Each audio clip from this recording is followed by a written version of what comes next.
নমস্কার, নির্মল আনন্দ চ্যানেলে সবাইকে সুস্বাগতম।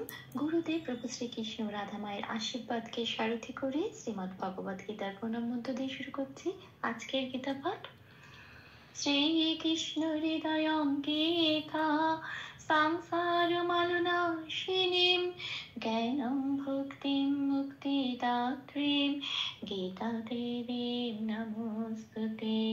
ওম নমো ভগবতে বাসুদেবায়। ওম নমো ভগবতে বাসুদেবায়। ওম নমো ভগবতে বাসুদেবায়। রাধে রাধে রাধে রাধে রাধে রাধে রাধে রাধে রাধে রাধে। শ্রীমদ্ ভগবদ গীতা প্রথম অধ্যায় শ্লোক নম্বর 15। পাঞ্চজন্যম ঋষিকেশঃ দেবদত্তম ধনঞ্জয়ঃ পৌণ্ড্রম দদ্মো মহাসংঘম ভীমকর্ম বৃকোদরঃ। আচ্ছা, এখানে শ্লোকের প্রথম লাইনের প্রথম পাঠটা পাঞ্চজন্যম ঋষিকেশ, ওটা বাংলায় বললাম। এবার দেখি এটা কিভাবে সংস্কৃততে উচ্চারিত হবে, চ্যান্টিং এর সময় কিভাবে উচ্চারণ করব, শুধুমাত্র সেইটুকুই আমি ভেঙে ভেঙে একটু বোঝানোর চেষ্টা করেছি কিভাবে সংস্কৃতটা বাংলা হরফে উচ্চারণ হবে। হ্যাঁ, পাঞ্চ, এখানে একটা বেগুনি রঙের তালিকাভুক্ত করে দিয়েছি যে প্রত্যেকটা অক্ষর কিভাবে সংস্কৃততে ভেঙে উচ্চারিত হয়। যেমন ইয়টা, ইয়টা নয় হসন্তের সাথে অন্তস্থ জটা যায়, কিন্তু এখানে খেয়াল রাখতে হবে বাংলায় আমি অন্তস্থ জ বলছি বটে, কিন্তু অ্যাকচুয়ালি অন্তস্থ জটা আবার পরের লাইনে লিখে দেখিয়েছে, ওটা কিন্তু আবার হস্যই অন্তস্থ ইয় হিসেবে উচ্চারণ হয়। মানে পুরো এই অক্ষরটাই সংস্কৃততে নয়ের উচ্চারণের সাথে লেগে থাকে পুরো, ওখানে জয়ের কিন্তু কোনো জায়গা নেই, মানে নয় এরকম একটা, হ্যাঁ, ইয়র সাথে। তা সেই জন্য পাঞ্চজন্যমটা একটুখানি ভেঙে বোঝানোর চেষ্টা করেছি কিভাবে সংস্কৃত চ্যান্টিং এর সময় উচ্চারণ করব। পাঞ্চ, পান প্লাস চটা যেমন আছে তেমন থাকবো। যার নামটা নয় জফলা আছে, সেই জন্য বর্গিত যেমন আছে তেমন থাকবে, জ বলে উচ্চারিত হবে। যার নাম জফলাটা আবার হর্ষই প্লাস অন্তস্থ হিসেবে উচ্চারিত হয় বলে ওটা হবে নিয়। নয়ের সাথে হর্ষই প্লাস অন্তস্থ মিলে যেরকম হয় নিয়। যার নিয়ম ময় হসন্ত আছে, এখানে অনুস্ব আছে অক্ষরের শেষে, অনুস্বটা সবসময় আমি তালিকাভুক্তের মধ্যে দেখিয়ে দিয়েছি, অনুস্বটা ময় হসন্ত হিসেবে রিপ্রেজেন্ট করা হয় সংস্কৃততে, সেই জন্য অনুস্বটা ময় হসন্ত হিসেবে বলতে হবে। সেই জন্য পাঞ্চজন্যম এটা হবে উচ্চারণ। ঋষিকেশঃ, আচ্ছা অনেকেই এটা করেন না, আবার অনেকেই এটা করেন, কিন্তু এখানে হটা কেন হলো, এই প্রশ্নটা অনেকেই করেন, আমি এই ভিডিওতেই বলে দিচ্ছি হটা কেন হলো। সেটা হচ্ছে যে সংস্কৃত গ্রামারের কিছু রুল আছে। যেহেতু এখানে ঋষিকেশ, হ্যাঁ, আদি উচ্চারণটা হচ্ছে, আদি শব্দটা হচ্ছে ঋষিকেশর, ঋষিকেশ বিসর্গ বলে। এবার ঋষিকেশ এটি, এই শব্দটি একজন পুংলিঙ্গ, একজন কর্তা যেটা কিনা সিঙ্গুলার ফর্ম, এবং একজন পূজনীয় ব্যক্তিত্বকে মানে শ্রীকৃষ্ণকে বোঝাচ্ছে, তার সম্মানার্থে একটি বিসর্গ আমরা চ্যান্টিং এর সময় এটা যোগ করি সংস্কৃত গ্রামারের রুল অনুযায়ী। এইবারে এই যে ঋষিকেশ, তাই এই ঋষিকেশের শব্দটার সাথে আমরা অহ এরকম একটা উচ্চারণ করি, সেই জন্য আমরা এখানে একটা হ দিলাম সম্মানার্থে, হ্যাঁ, শ্রীকৃষ্ণকে সম্মান দেওয়ার জন্য, ঋষিকেশ এই অর্থটাকে সম্মান দেওয়ার জন্য। তাহলে আমরা বলবো ঋষিকেশ হ, পাঞ্চজন্যম ঋষিকেশঃ। এবারে আসি প্রথম লাইনের পরের পাঠে, দেবদত্তম ধনঞ্জয়া বিসর্গ আছে, এটা বাংলায় বললাম। এবার দেখি কিভাবে আমি বাংলা হরফে একটু লিখে বুঝিয়ে দেওয়ার চেষ্টা করেছি সংস্কৃত উচ্চারণটা কিভাবে করব, হ্যাঁ, ওর কাছাকাছি যা পৌঁছানোর চেষ্টা করেছি। দেব, আচ্ছা বটা ব বলে বলতে পারবো না, সবসময় ও প্লাস অ বলে বলতে হয়।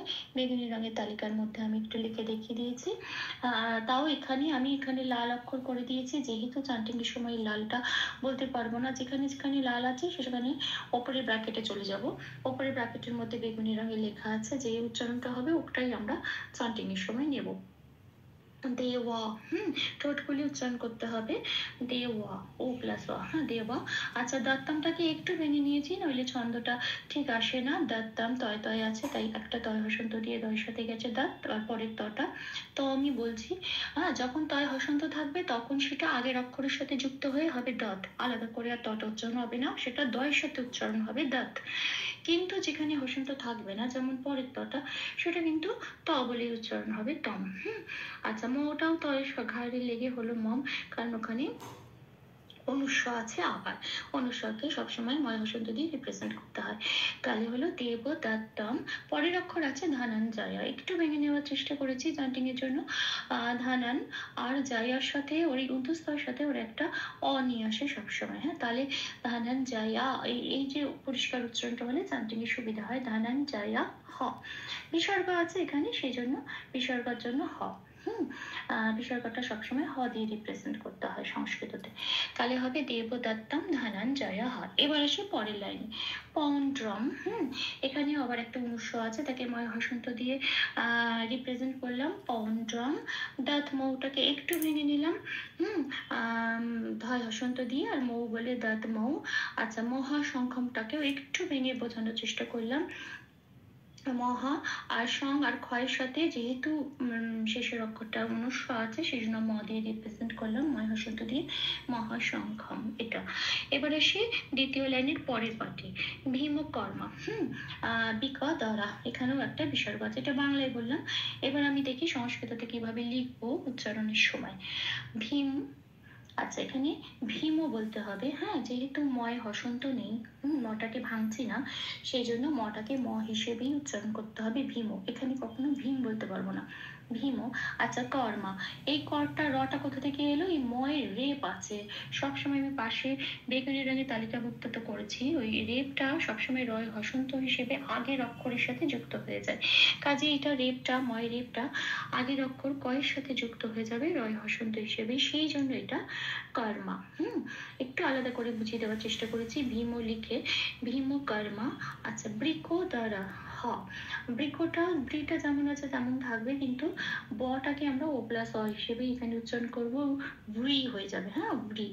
আচ্ছা বৃক, বৃক দ্বারা, দ্বারার পরে একটা বিসর্গ আছে, বিসর্গকে আমরা জানি হ হিসেবে রিপ্রেজেন্ট করি, সেই জন্য বৃক দ্বারা হ এটা।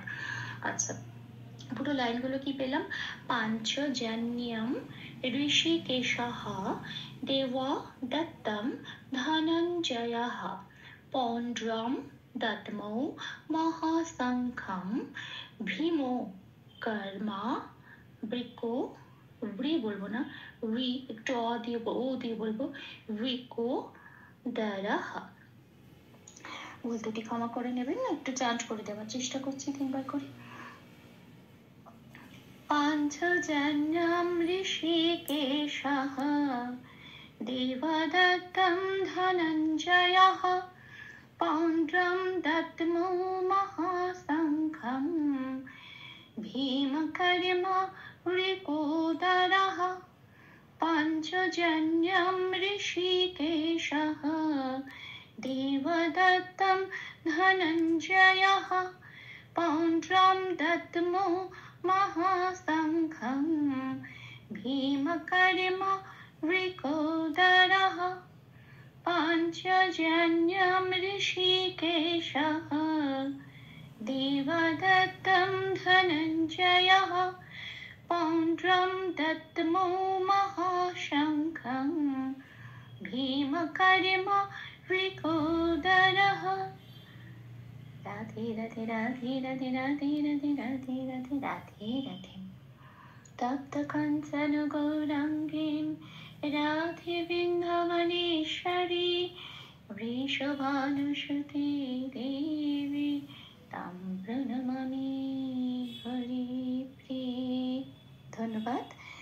প্রভু শ্রী রাধা মায়ের কৃপা দৃষ্টি আমাদের সবার উপর বর্ষিত হোক। আপনাদের সহযোগিতা ও ভালোবাসাই আমার অনুপ্রেরণা। আমার সকল ভুল ত্রুটির ক্ষমা প্রার্থনা প্রভুর চরণে অর্পণ করলাম। ওম কৃষ্ণায় বাসুদেবায় হরয়ে परमात्मने प्रणतः क्लेशनाशाय गोविन्दाय नमो नमः। श्रीकृष्णार्पणमस्तु। जय श्रीकृष्ण।